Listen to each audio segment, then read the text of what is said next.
गणेश जी और कार्तिकेय की अनोखी परीक्षा।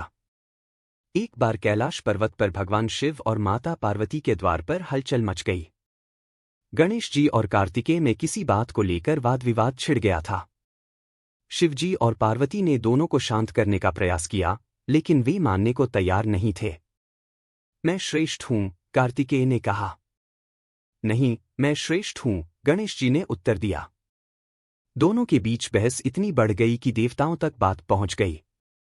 इंद्रदेव, ब्रह्मा और विष्णु भी यह देखने आए कि मामला क्या है। शिवजी ने दोनों पुत्रों की परीक्षा लेने का निश्चय किया। उन्होंने कहा, जो भी संपूर्ण ब्रह्मांड की परिक्रमा कर सबसे पहले लौटेगा, वही सबसे श्रेष्ठ माना जाएगा। कार्तिकेय अपने तेज मयूर पर तुरंत सवार हुए और पूरे ब्रह्मांड की यात्रा के लिए निकल पड़े।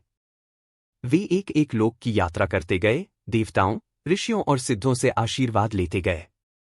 गणेश जी थोड़ी देर तक सोचते रहे और फिर मुस्कुराए।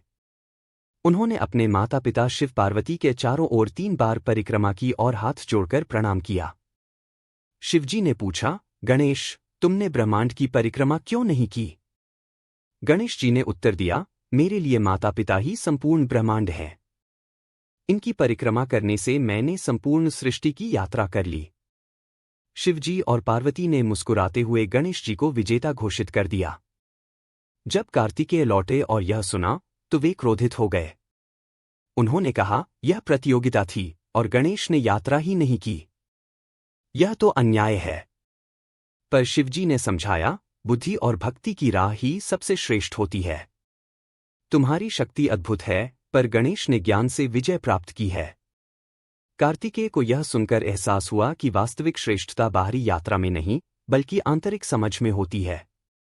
वे मुस्कुराए और गणेश जी को गले लगा लिया। सीख।